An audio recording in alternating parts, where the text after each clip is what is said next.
Right now, I mean, literally as we're talking, there is a drill bit roughly 2 miles under the Norwegian Sea. Right. And it is steering itself through solid rock. Which is just wild to think about. It really is. Yeah. There's no human pilot down there. It's using, real-time sensor data and all these advanced algorithms to basically adjust its trajectory on the fly. Yeah, micro adjustments in real time. Exactly. Yeah. And the company behind that automated drill bit, well, they are currently generating the highest international profit margins they've seen in, I think, over a decade. Easily over a decade, yeah. So today, we are looking under the hood of a massive $5.7 billion quarter from a company that essentially serves as the central nervous system for the global energy grid. I love that description. Welcome to the Special Talk Tickers edition of the Deep Dive.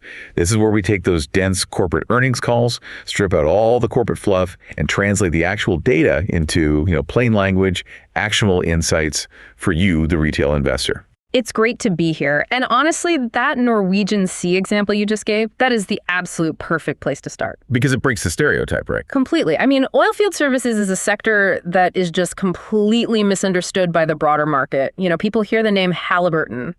Our subject for today, ticker symbol HAL. Right, HAL. They hear that name and they immediately picture dirty coveralls, hard hats, guys covered in grease, and just brute force heavy machinery. Right, a low-tech industrial play. Exactly. They view it as just a proxy for the price of crude oil. Like, if crude is up, buy the stock. If crude is down, sell it.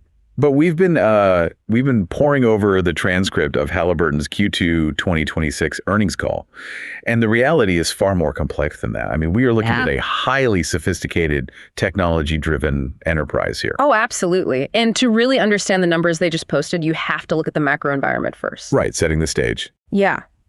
CEO Jeff Miller laid this out right at the top of the call. He made it very clear that energy security has become a central, basically an existential issue for both producing and consuming nations. It's not just a European problem anymore, right? Like finding alternatives to Russian gas. No, not at all. It's evolved into this structural, synchronized effort by countries globally. They're trying to rebuild inventories, expand their strategic reserves, and completely diversify their supply chains. And Miller explicitly stated that this rebuild is going to take, and I quote, years, not quarters. Right. Which is such a fascinating baseline to set for Wall Street. Yeah. He's essentially telling these analysts, stop looking at our 90-day fluctuations and look at the multi-year cycle we're entering. It's a really bold move, especially on an earnings call where everyone is obsessed with the short term. But the data absolutely backs him up. Well, let's get right into that top-level data drop because their headline numbers are incredibly robust. They really are. So for the second quarter of 2026, Halliburton delivered total company revenue of $5.7 billion. Okay, $5.7 billion. Yeah, and that is a 6% sequential increase from Q1. Now, I just want to pause and put that into perspective for you listening. A 6% sequential revenue jump. Meaning quarter over quarter. Right. Not year over year, but just from the last 90 days. For a company operating in, 70 different countries? Something like that, yeah. It's a massive footprint.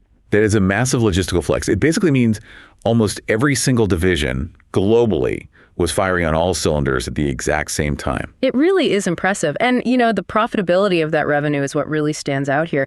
They posted an adjusted operating income of $683 million, okay, which translates to an adjusted operating margin of 12%. A solid 12%. Yeah, and for the retail investor who just wants the bottom line, their net income per diluted share, their EPS, hit $0.64. Okay, let's unpack this for a second. Because the $0.64 EPS is a great headline number, sure. Right. But, EPS can be manipulated by accounting practices. Oh, right? absolutely. I mean, you can massage depreciation schedules. You can tweak tax provisions to make that number look better than the reality of the business. Yeah, paper profits. Exactly. So if I'm an investor listening to this, I don't just want the top line revenue or the EPS.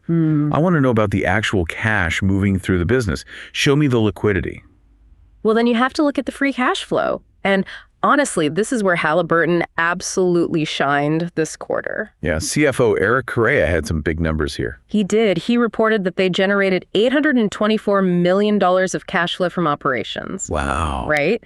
And then after pulling out their capital expenditures, they were left with $668 million in pure free cash flow for the quarter. That is phenomenal. I like to think of free cash flow like checking your personal bank account after you've paid the mortgage and fixed the roof. Right. It's the actual money left over to make moves. Exactly. Because to maintain a global fleet of this magnitude, pressure pumping fleets, wireline trucks, offshore drilling tools. It's a massive CapEx burden. Huge. They spent $235 million just on capital expenditures this quarter. Yeah.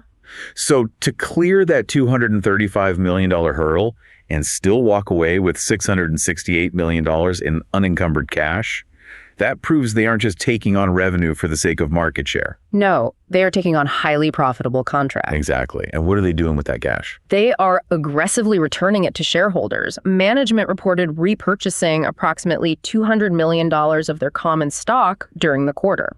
Now, I noticed during the analyst Q&A portion of the transcript, Neil Mehta from Goldman Sachs pressed them pretty hard on this buyback number. He did. He pointed out the share price volatility they had earlier in the year and basically asked, is this $200 million level going to hold? It was a very pointed question. It was, and Correa's answer was really telling. He admitted they were conservative with buybacks at the beginning of the year. Because the macro picture was a bit cloudy back then. Exactly. But with this multi-year growth cycle now fully crystallizing, he stated they are reestablishing that steady run rate. Right. So for you, if you're holding this stock, you can expect that structural support to continue. They are shrinking the float, which fundamentally makes your remaining shares more valuable. Exactly. It's a great signal for long-term holders. Okay, so let's look at how they actually generated that $5.7 billion. Because Halliburton splits its operations into two main divisions, right? Yes, and they require very different technical capabilities. We have completion and production, which they call C&P, and drilling and evaluation, or D&E. Let's start with C&P, since it's the larger of the two. They brought in $3.2 billion in revenue. So more than half of the total. Right. And that was up 6% sequentially with a very robust 15% operating margin. Okay, 15%. Yeah, their operating income for C&P was $474 million. Now, for the investor who understands the finance side, but maybe isn't, a petroleum engineer, let's drill down. No pun intended. Right, no pun intended. Let's break down what completion and production actually entails on the ground. Because the jargon gets thrown around a lot. Right, the mechanics matter if you're putting your money here. Okay, so C&P is essentially the life support and the plumbing system of the well. Because, drilling the hole is only the very first step. Right, a hole in the ground isn't an oil well yet. Exactly. Once the hole is there, you have to run steel casing all the way down it and then pump specialized cement around that casing. To keep it from caving in. Right, so the well doesn't collapse under the immense pressure of the earth. That's the cementing phase. Then, especially in unconventional wells, you have to stimulate the reservoir. Which usually means hydraulic fracturing. Yes, fracking. You have to crack the rock to get the hydrocarbons flowing. And finally, you install artificial lift systems to keep it flowing over its lifespan. All of that is C&P. And the CFO noted that this 6% revenue bump in C&P was primarily driven by increased stimulation activity in the Western Hemisphere and improved well intervention services in Asia. Right. So basically a huge surge in fracking in the Americas. Precisely. Now, they did see some offsets. They had lower specialty chemical activity in North America and some decreased cementing in Latin America. But it didn't drag the division down? No, because the sheer volume of pressure pumping in the Western Hemisphere just completely overpowered those declines. Okay, so that's C&P. What about the other side? Drilling and evaluation. D&E. D&E reported $2.5 billion in revenue. That's a 5% sequential increase with a 13% margin. But interestingly, and this is where you really have to read the transcript closely, their operating income for D&E was $338 million, which is actually a slight decrease of 4% compared to Q1. Yeah, revenue up 5%, but operating income down 4%. Why the disconnect? To understand that slight margin compression, you really have to understand the mix of what D&E does.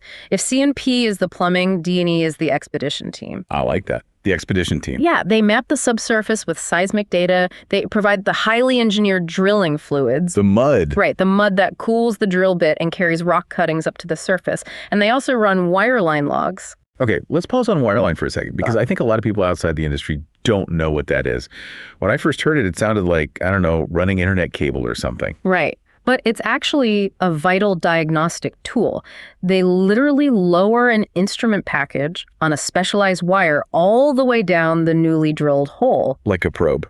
Exactly. And these instruments use acoustic, radioactive, and electromagnetic sensors to read the properties of the rock layers they just drilled through. It tells them exactly what's down there. Yeah, it tells the operator exactly where the oil is, the porosity of the rock, how much pressure is down there, everything. It's basically an MRI for the Earth. That is a great way to put it. An MRI for the Earth. And they also handle the directional drilling, which is actually steering the bit. So getting back to the numbers, the 5% revenue growth in D&E was driven by a broad increase in those drilling-related services and higher wireline activity in North America and the Europe-Africa region. Yes. But the question remains, why did the operating income drop 4% if revenue went up 5%? It comes down to seasonality in their software sales. Software. Yeah.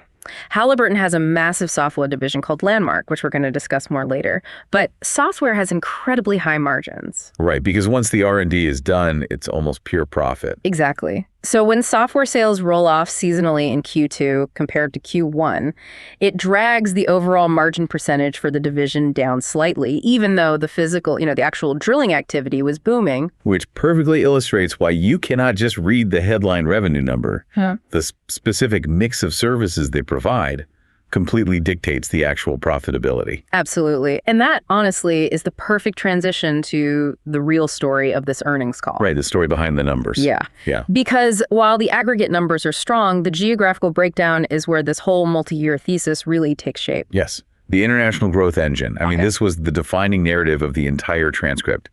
Halliburton hit $3.4 billion in international revenue for the quarter. That's a 5% sequential increase. Right, but the historical context is what really matters here. Jeff Miller pointed out that this is the highest second quarter international revenue Halliburton has posted in over a decade. You literally have to go back to the commodity supercycle of the early 2010s to see these kinds of numbers outside of North America. But it's different this time, isn't it? Very different. The difference between then and now is capital discipline. 10 years ago, the industry was just overbuilding equipment like crazy and destroying their own margins. Just a race to the bottom. Exactly. Today, Halliburton is achieving these decade-high numbers with a fraction of the historical capital expenditure. Okay, let's map out exactly where this capital is being deployed because the geographic breakdown is fascinating. Let's start with Europe-Africa. The numbers here are just staggering. They really are. Revenue hit $1 billion in a single quarter for that region. That is a 19% sequential jump. 19% in 90 days. Right. You rarely see a 19% swing in a multi-billion-dollar division in a single quarter unless there's a massive acquisition, which there wasn't. No, it was pure organic growth, and it was highly diversified across the region. What were the drivers? Management cited improved activity in the North Sea, increased well construction in Namibia and Egypt, higher completion tool sales in the Eastern Mediterranean, and a huge surge in project management in Angola. I really want to focus on Namibia and Angola for a second because deepwater offshore projects are not quick turnaround. Oh, not at all. They are massive, multi-year capital commitments by the national and super major oil companies. So the fact that Halliburton is seeing increased well construction and project management activity in West Africa tells us what? It tells us that these long-cycle offshore projects are finally moving from the planning phase into the actual execution phase. And this goes right back to the energy security theme from the intro. Yeah. Europe is absolutely desperate to structurally replace Russian pipeline gas. Right, and that directly drives the Eastern Med and North Sea activity. And the massive new discoveries off the coast of Namibia. They are being fast-tracked to feed that exact same global demand. Halliburton has positioned its technological footprint perfectly across that entire arc. It's incredibly strategic. But the international story isn't just about Europe and Africa. No. The Middle East-Asia region is where things get incredibly nuanced. Let's talk about that. They saw a 3% sequential revenue increase there. But when you read the analyst Q&A, it was heavily focused on the geopolitical risks in that exact region. For good reason. Right. And if I'm an investor listening to this, I'm thinking, look, this all sounds great, but the Middle East is incredibly volatile right now. If a conflict expands, doesn't this entire international growth narrative take a massive hit? It's a critical risk to assess. So what did management say about the downside protection there? COO Shannon Slocum actually addressed this directly. He had just returned from the region and he didn't sugarcoat it at all. Which is refreshing. It is. Yeah. He acknowledged the fluid, complex security situation and specifically cited pockets of disruption in Iraq and Bahrain. And that negatively impacted their land well construction activity in Q2. Right? Exactly. They also noted that some offshore activity in the region increased throughout the quarter, but it still hasn't quite returned to pre-conflict levels. Right, because operators are carefully assessing reactivations against the security conditions on the ground. But here is the vital takeaway for you as an investor. Despite all those disruptions, Slocum was adamant that their operational footprint remains entirely intact. Right, they haven't abandoned any infrastructure. And more importantly, they are continuing to win massive foundational contracts that lock in revenue for years to come, despite the volatility. Let's dig into those wins because they are fascinating. First up, they secured an Integrated Field Management Service, or IFMS, award in Iraq. Neil Maida from Goldman asked them to unpack this, right? He did, and Slocum called it a foundational project that will transform our business in country. Let's translate that. To understand why an IFMS contract is so valuable, you have to differentiate it from standard oil field services. Yeah, usually a company like Halliburton is hired for a very specific task. Bring a cementing truck, cement the well, and leave. It's transactional. You're just a vendor providing a specialized tool. But an integrated field management contract is entirely different. It's like being hired as the prime contractor in aerospace. Okay, so what does that look like on the ground? Halliburton basically takes over field development planning, production optimization, the complete well construction lifecycle, and all the digital integration. They are essentially handed the keys to the asset. Wow. So they aren't just bringing the tools, they're bringing the operational intelligence to manage the entire reservoir. Precisely. And that creates an incredible economic moat. Because once you are embedded into a national oil company's daily operations at that level, the switching costs for them to replace you become astronomical. Exactly. It guarantees high-margin, sticky revenue for years. That drastically changes the risk profile in a place like Iraq. You aren't just bidding on one-off jobs anymore. You are a strategic partner. But there is another major win in the Middle East that I think is even more significant technologically. The Jafurah unconventional gas project in Saudi Arabia. Yes. This is a monumental shift. The Jafurah Basin is the largest unconventional, non-associated gas field in Saudi Arabia. And Halliburton secured a committed scope of work to deploy a dedicated frac fleet to develop it. Okay, we really need to spend some time on this term, unconventionals. It was heavily featured on the call. Right. They're taking unconventionals to Saudi Arabia. They're taking it to Algeria with Sonatrach. And they mentioned sending their Zeus fleet to Argentina's YPF. We know this is the U.S. shale playbook. But let's break down exactly what it means to export this technology, because this isn't just, drilling a deeper hole. No, it's a fundamental change in physics. Let's get into the physics. Okay, so for a century, the global oil industry relied on conventional reservoirs. Imagine a dome of solid rock trapping a pool of oil underneath it, much like an upside-down bowl. Right, the classic Beverly Hillbillies gusher. Exactly. You drill through the bowl, hit the pool, and the natural pressure forces the oil to the surface. It's relatively easy. But those easy pools are mostly tapped out, or they're tightly controlled by national governments. Exactly. So the industry turned to unconventional reservoirs, which is shale rock. And shale doesn't have a pool of oil. No, it is a dense, highly compressed rock layer. It contains billions of microscopic droplets of hydrocarbons locked tightly within the rock matrix itself. So the rock has almost zero permeability. Right. If you just drill a straight hole into it, nothing happens. The oil can't flow. So to get it out, you have to shatter the rock. Yes, through hydraulic fracturing. You drill down thousands of feet, turn the bit 90 degrees, and drill horizontally through the shale layer for miles. And Then you bring in a massive fleet of high-pressure pumps. Like Halliburton's Zeus fleet. Exactly. And you blast millions of gallons of water mixed with sand and specific chemicals down the well at immense pressure. And that pressure physically fractures the rock. And the sand props those microscopic fractures open so the oil can escape into the wellbore. That highly complex, incredibly capital-intensive process is what made the United States the largest energy producer in the world over the last 15 years. And for a long time, the global consensus was that this shale revolution was a uniquely American phenomenon. Right, because we had the right property rights, the pipeline infrastructure, and this massive concentration of service companies to make it work. But now, national oil companies around the world are looking at their own massive shale deposits. Like Vaca Muerta in Argentina, which is world-class. Exactly. And they are saying, we want that energy independence too. And Halliburton is the company exporting the capability. Management cited the mobilization of their Zeus fleet to YPF in Argentina and securing Sontrak's first unconventional award in Algeria. Where they just drilled the longest lateral well in the country's history. But wait, a skeptic might ask this, and it's exactly what I would be asking as an investor. Why do these national oil companies need Halliburton? Right. Saudi Aramco has infinite capital. Why don't they just buy a bunch of high-pressure pumps from a manufacturer and frack the rock themselves? If it's just about pumping water and sand, it's a commoditized business. Where's the margin? The margin is in the telemetry and the algorithms. And that brings us to the technological moat. Okay, explain that. As Shannon Slocum pointed out, Halliburton is not competing on raw horsepower anymore. They are competing on technology.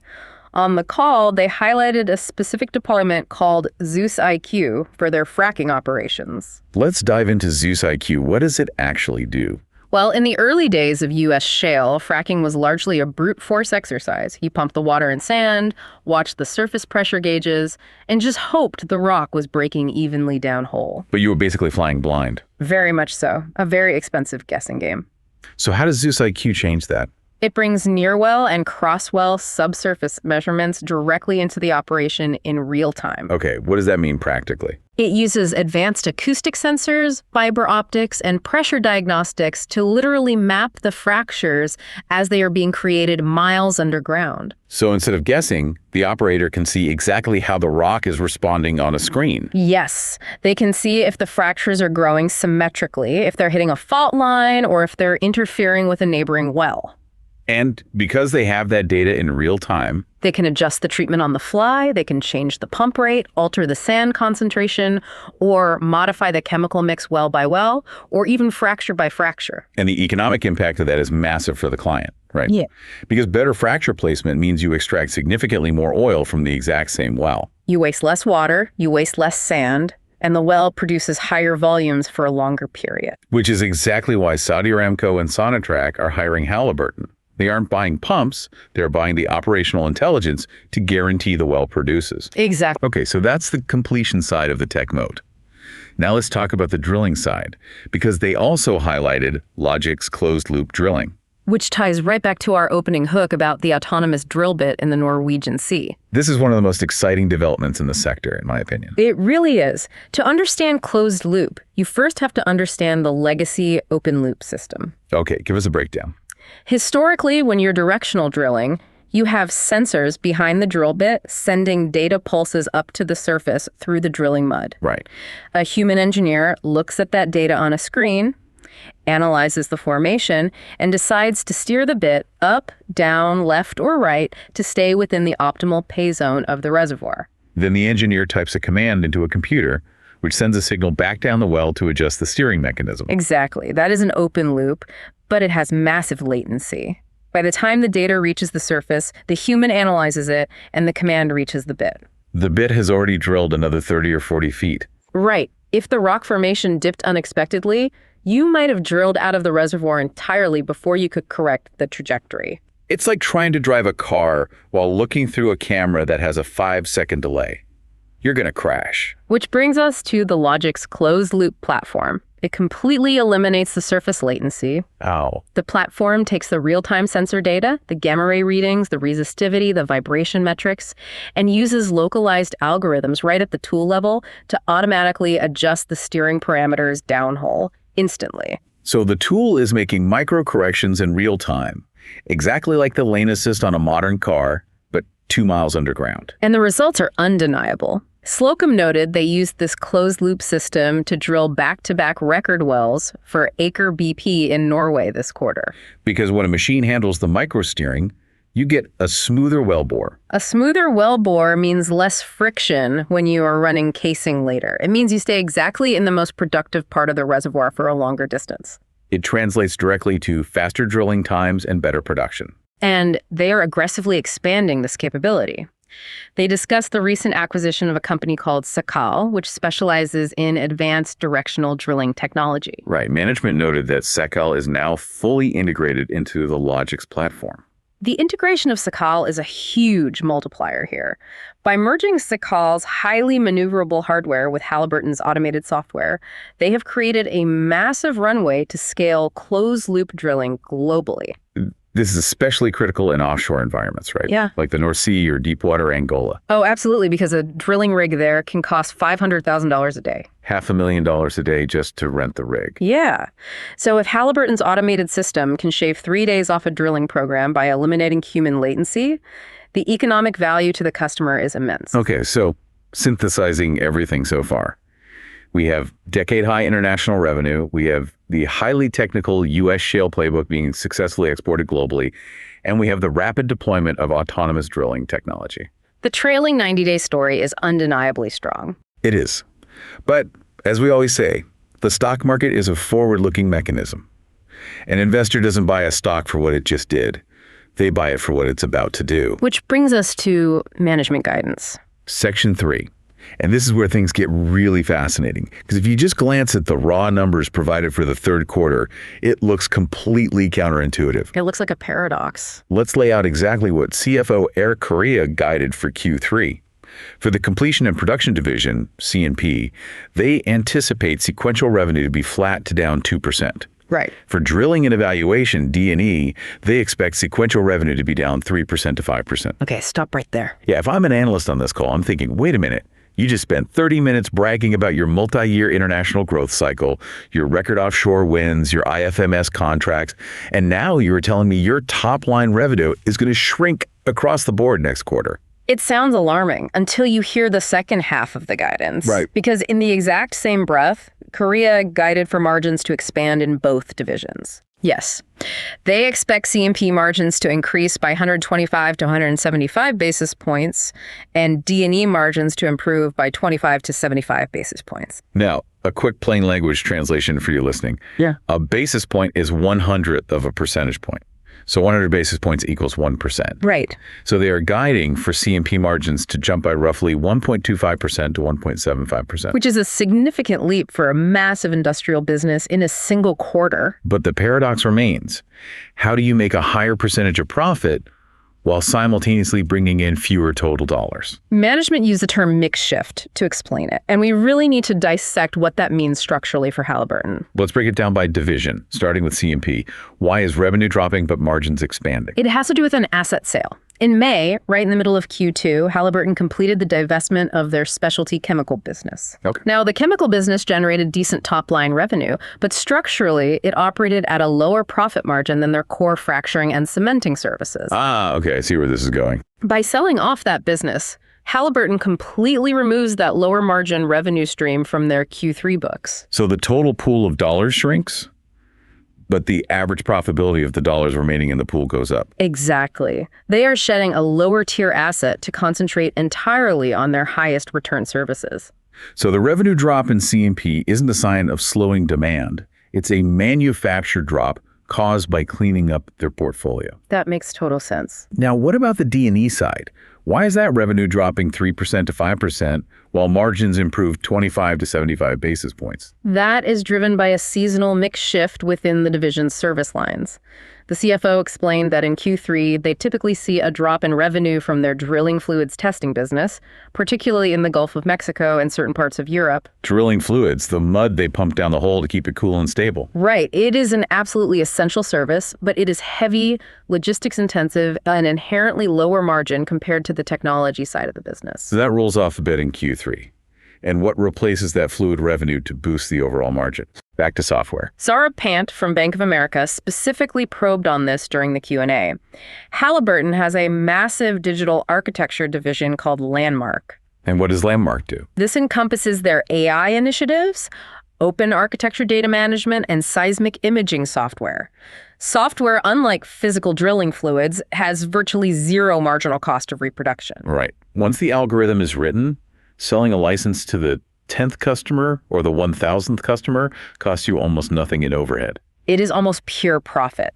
Precisely. So in Q3, they expect less revenue from the heavy, low-margin physical fluids and a seasonal surge in revenue from the ultra-high-margin Landmark software. The total revenue dips, but the bottom line percentage expands. That is the mix shift. Okay, the mix shift explains the math. But there is a massive strategic element driving this margin expansion that we really have to discuss, and it involves their North American operations. Oh, this is huge. During the Q&A, James West from Melius Research brought up an incredible point about capital discipline. Yes, this is perhaps the most important strategic shift for any investor who has followed Halliburton historically. Because historically, oil field services in North America was a knife fight for market share, especially in places like the Permian Basin in Texas. A total knife fight. The logic was an idle frac fleet generates $0, but still costs you money and depreciation and personnel. Right. So companies would just slash their prices during a downturn just to keep the equipment working. They would sacrifice margin to maintain market share. But Jeff Miller was absolutely adamant on this call. Halliburton's focus in North America is entirely on returns, not market share. If a U.S. operator wants to haggle and drive pricing down to unacceptable levels, Halliburton will simply walk away from the job. Yes. And this is where I have to push back on management's narrative, because if I'm an investor, this sounds incredibly risky. How so? If Halliburton refuses to lower their prices in Texas and they park a frac fleet, competitors like Liberty Energy or ProPetro will gladly take that contract. Halliburton loses market share that took years to build. It's a very fair critique. And as James West pointed out, Halliburton is actively taking equipment out of North America to send it internationally. Aren't they just surrendering their home turf? How does management justify abandoning that market share?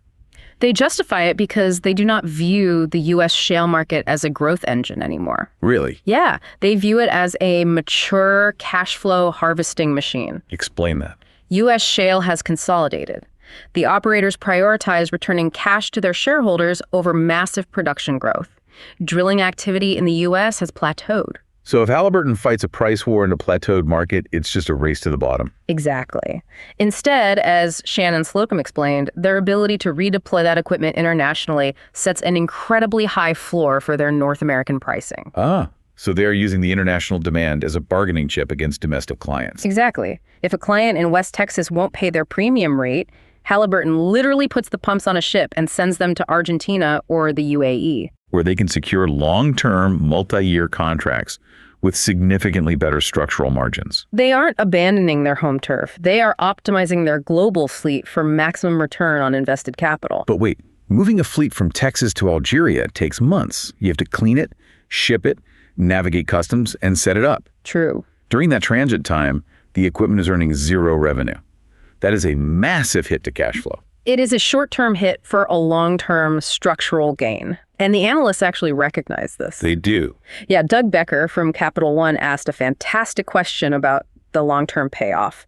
He reminded management that back in January 2025, they set a public target. What was the target? They said their international growth engines could add $2.5 to $3 billion of annual revenue over a 3 to 5 year period, targeting 2028. And given the geopolitical disruptions we talked about, you would expect them to walk that timeline back. But they didn't. Slocum's response was incredibly bullish. He stated they believe they are actually ahead of schedule on that $2.5 to $3 billion target. Ahead of schedule. Yeah, and he even hinted at potential upside to that number. Jeff Miller backed him up, confirming they expect their international business to grow by low double digits this year outside the Middle East, which significantly outpaces the broader market's mid-single-digit growth. By a lot. So we've broken down the data. We've gone deep into the geopolitical expansion in Africa and the Middle East, the physics and tech of exporting the shale playbook, and the mix shift driving the margin guidance. You've covered a lot of ground. Yes. So as our resident expert, it's time to synthesize this mountain of information into an actionable stance for the listener. This is section 4, the bottom line. The bottom line is that the underlying fundamentals of this earnings call are distinctly bullish for a long-term investor. Bullish? Why? Precisely because Halliburton is successfully transforming the quality of their earnings base. Let's recap the key pillars of that transformation. First, they were demonstrating immense operating leverage. Despite a forecasted dip in top-line revenue for Q3, they are actively managing their portfolio to expand margins. Right, they shed the lower margin chemical business. And they are leaning heavily into high margin landmark software and autonomous drilling tech like Logix. Management reiterated their expectation of maintaining a 30% to 35% incremental margin. Which is the metric you as an investor really need to internalize. An incremental margin of 30-35% means for every new additional dollar of revenue they generate in this cycle, 30 to 35 cents of it drops straight to the bottom line as operating income. That is a highly efficient machine. Second pillar. Their capital discipline is completely unyielding. They are refusing to fight destructive price wars in North America, opting instead to mobilize their assets globally to secure the most profitable long-cycle contracts available. But I have to bring up the elephant in the room. Commodity price risk. Oil prices have been incredibly volatile, occasionally dipping below $70 a barrel. Right. If oil drops, doesn't this entire international growth narrative collapse?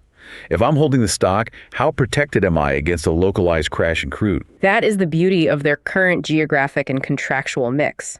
A short-term dip in oil prices heavily impacts spot market drilling in Texas. Yeah, a guy with a small rig will shut down if oil hits $65. But a multi-billion-dollar deepwater offshore project in Namibia or an integrated field management contract in Iraq operates on a 5 to 10-year time horizon. Right. A national oil company isn't going to hold a $5 billion development project just because crude dropped $10 for a few months. Exactly. Yeah. The international contracts Halliburton is securing are sticky, long cycle, and highly resilient to short-term commodity volatility. And on top of that structural resilience, they're generating enough pure free cash flow, $668 million this quarter, to comfortably maintain that $200 million quarterly stock buyback program, providing a persistent floor for the share price. So the core actionable takeaway for the listener is a total perspective shift.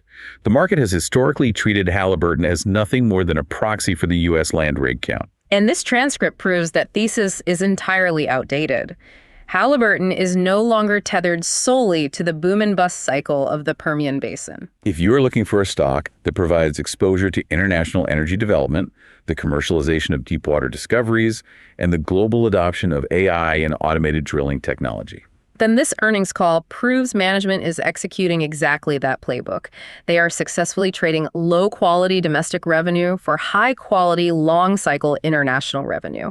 It's a phenomenal breakdown of the mechanics driving the stock. But before we sign off, I know you always like to pull on a thread from the source material that points to a larger macro theme. Always. What is the lingering thought from this transcript? Well, we spent a lot of time discussing Halliburton's export of the U.S. unconventional shale playbook, sending the Zeus fleets to Argentina and Algeria, and bringing the telemetry of Zeus IQ to Saudi Arabia. Right. We have to remember what that specific technology did for the United States. It catalyzed the greatest energy boom in modern history. It transformed the U.S. from a nation dependent on imported oil into a net exporter, completely insulating the American economy from external supply shocks. Exactly.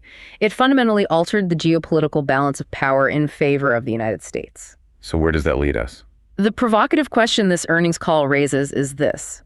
If Halliburton successfully helps these foreign nations replicate that exact same shale boom using exported U.S. technology, how does that rewrite the global power map over the next decade? That is a fascinating angle. Think about it. If Argentina's Vaca Muerta basin reaches its full potential, Argentina doesn't just fix its domestic economy, it becomes a dominant regional energy exporter, fundamentally changing South American trade dynamics. And if Algeria unlocks massive unconventional reserves, Europe has a permanent massive energy partner right across the Mediterranean, further isolating Russian influence. And if Saudi Arabia masters unconventional gas, they can use that gas to power their domestic grid, freeing up millions of barrels of crude oil that they currently burn for electricity and exporting that crude instead. Precisely. The technology that Halliburton is deploying today, the automated drills, the fracture mapping, the high-pressure fleets, isn't just generating 12% operating margins. No, it is actively redistributing energy independence around the globe. And in the 21st century, energy independence is the ultimate geopolitical currency. What a staggering thought to end on. It truly contextualizes what those quarterly revenue numbers actually represent on a global scale. It's way bigger than just a balance sheet. We want to thank you for joining us on this special Talk Tickers edition of The Deep Dive. We hope we've given you the tool to look past the superficial headline numbers, to understand the intricate mechanics of margin expansion, the reality of capital discipline, and the profound technological shifts happening beneath the surface of the energy sector.